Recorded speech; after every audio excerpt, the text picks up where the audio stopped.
morning. Welcome back to Thread and Glue. I'm so sorry, SMB Designs. I got so used to saying Thread and Glue. It is SMB Designs, and this is our weekly reading. We are picking up in the book of Luke in chapter 15. Now all the tax collectors and sinners were coming to hear him, but the Pharisees and the experts in the law were complaining. This man welcomes sinners and eats with them. So Jesus told them this parable. Which one of you, if he has 100 sheep and loses one of them, would not leave the 99 in the open pasture and go look for the one that is lost until he finds it? Then, when he has found it, he places it on his shoulders, rejoicing. Returning home, he calls together his friends and neighbors, telling them, "Rejoice with me, because I have found my sheep that was lost." I tell you, in the same way, there will be more joy in heaven over one sinner who repents than over 99 righteous people who have no need to repent. Or what woman, if she has 10 silver coins and loses one of them, does not light a lamp, sweep the house, and search thoroughly until she finds it? Then when she has found it, she calls together her friends and neighbors, saying, "Rejoice with me, for I have found the coin that I had lost." In the same way, I tell you, there is joy in the presence of God's angels, over one sinner who repents. Then Jesus said, "A man had 2 sons.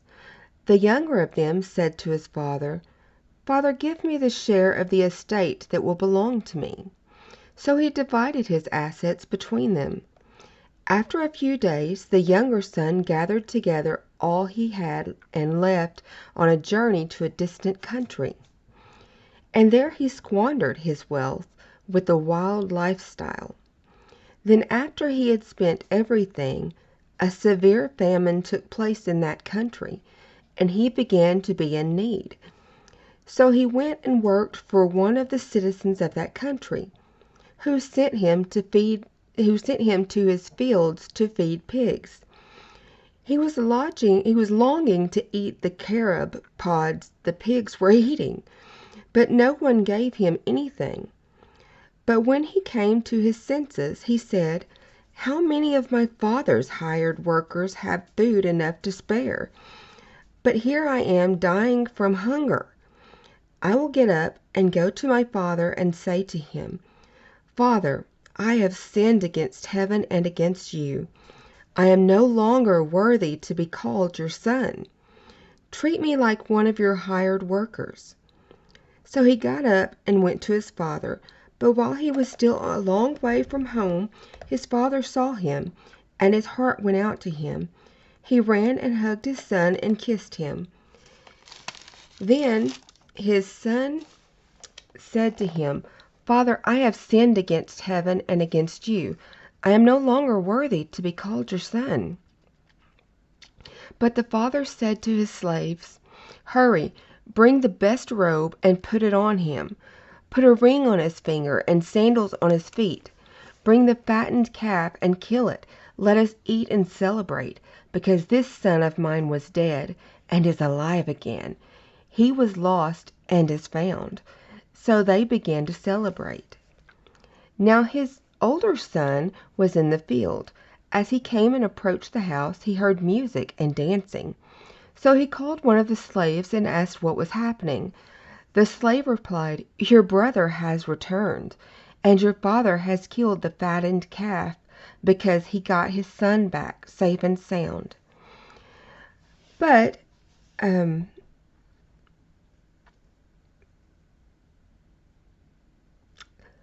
the older son became angry and refused to go in. His father came out and appealed to him. But he answered his father, 'Look, these many years I have worked like a slave for you, and I never disobeyed your commands.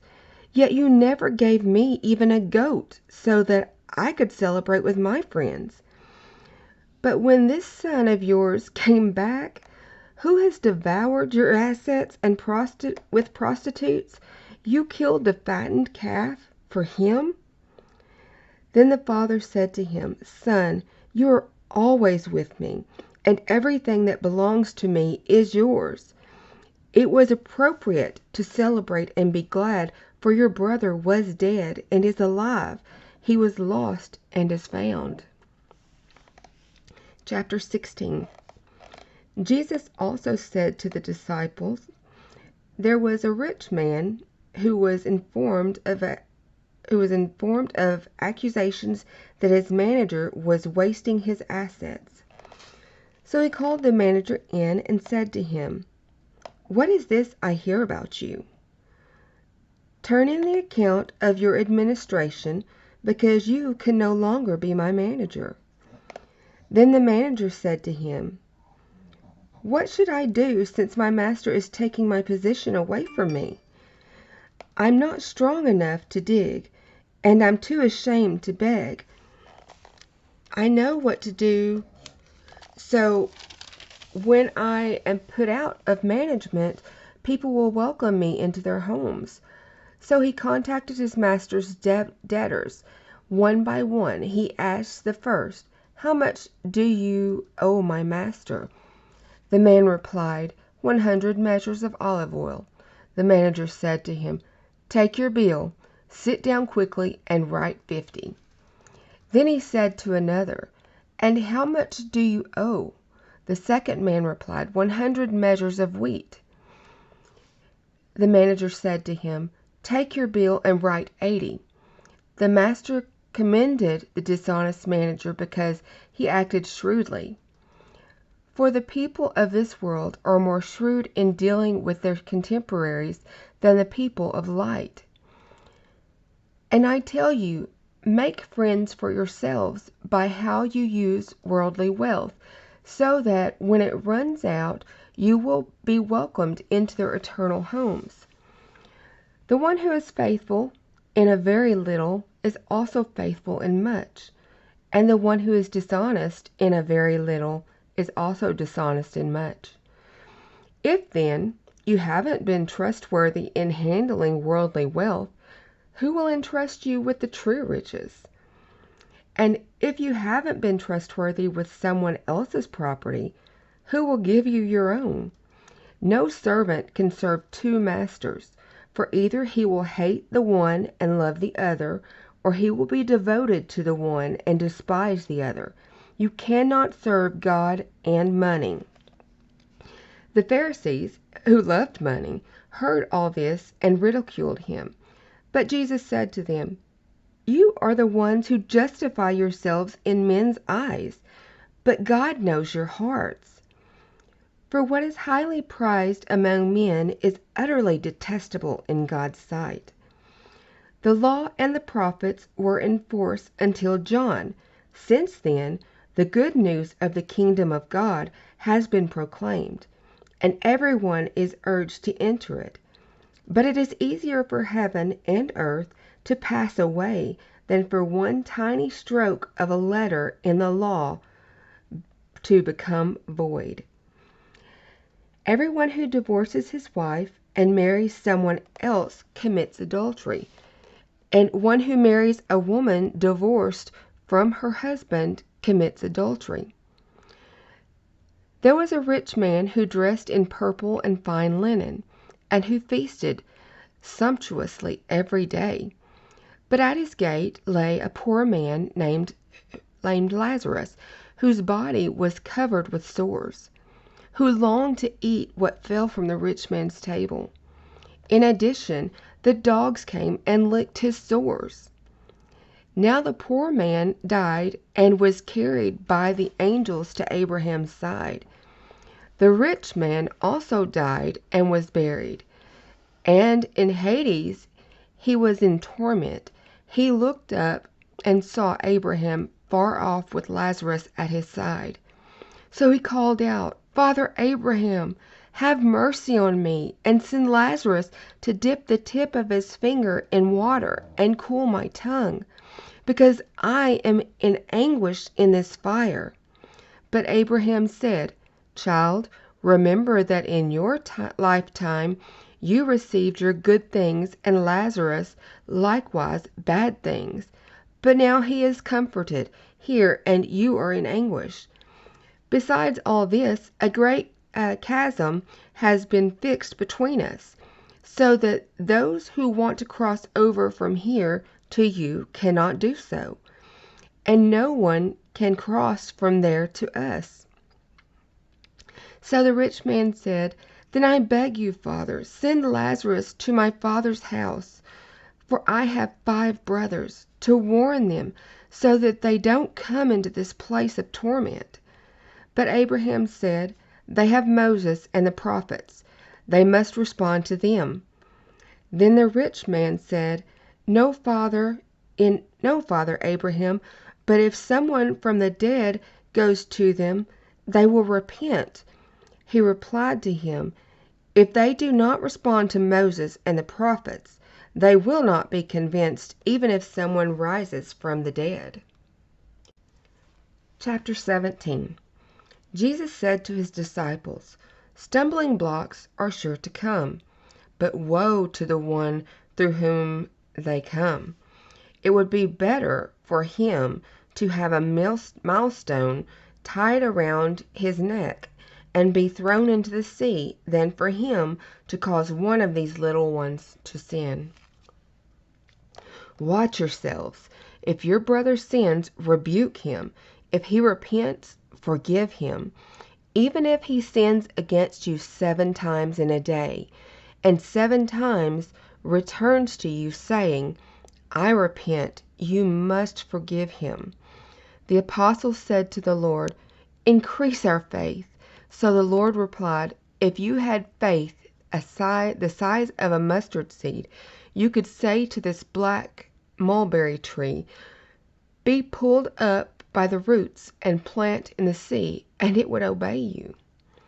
Would any one of you say to your slave who comes in from the field after plowing or shepherding sheep, "Come at once and sit down for a meal"? Won't the master instead say to him, "Get my dinner ready, and make yourself ready to serve me while I eat and drink? Then you may eat and drink"? He won't thank the slave because he did what he was told, will he? So you too, when you have done everything you were commanded to do, should say, "We are slaves undeserving of special praise. We have only done what was our duty." Now on the way to Jerusalem, Jesus was passing along between Samaria and Galilee. As he was entering a village, 10 men with leprosy met him. They stood at a distance, raised their voices, and said, "Jesus, Master, have mercy on us." When he saw them, he said, "Go and show yourselves to the priests." And as they went along, they were cleansed. Then one of them, when he saw he was healed, turned back, praising God with a loud voice. He fell with his face to the ground at Jesus' feet and thanked him. Now he was a Samaritan. Then Jesus said, "Were not 10 cleansed? Where are the other 9? Was no one found to turn back and give praise to God except this foreigner?" Then he said to the man, "Get up and go on your way. Your faith has made you well." Now at one point the Pharisees asked Jesus when the kingdom of God was coming. So he answered, "The kingdom of God is not coming with signs to be observed, nor will they say, 'Look, here it is,' or 'there.' For indeed the kingdom of God is in your midst." Then he said to the disciples, "The days are coming when you will desire to see one of these days of the Son of Man, and you will not see it. Then people will say to you, 'Look, there he is,' or 'Look, here he is.' Do not go out or chase after them. For just like the lightning flashes and lights up the sky from one side or to the other, so will the Son of Man be in his day. But first he must suffer many things, and be rejected by this generation. Just as it was in the days of Noah, so too it will be in the days of the Son of Man. People were eating, they were drinking, they were marrying, they were being given in marriage, right up to the day Noah entered the ark. Then the flood came and destroyed them all. Likewise, just as it was in the days of Lot, people were eating, drinking, buying, selling, planting, building. But on the day Lot went out from Sodom, fire and sulfur rained down from heaven and destroyed them all. It will be the same on the day of the Son of Man is revealed. On that day, anyone who is on the roof with his goods in his house must not come down to take them away. And likewise, the person in the field must not turn back. Remember Lot's wife. Whoever tries to keep his life will lose it, but whoever loses his life will preserve it. I tell you, in that night there will be two people in one bed. One will be taken and the other left. There will be two women grinding grain together. One will be taken and the other left. Then the disciples said to him, "Where, Lord?" He replied to them, "Where the dead body is, there the vultures will gather." That brings us to chapter 18. We'll stop here and we will pick up next week in chapter 18. And when we finish with the book of Luke, we will begin the new book that we have about the lost books of the Bible. So if you guys have any requests or comments, please feel free to email me. My email address should be below. If it's not, just leave me a message and I'll correct that. But I pray you guys have a blessed week and you enjoy time with your families and with your loved ones. And don't forget to spend time with God too. Thanks. Bye. Have a great week.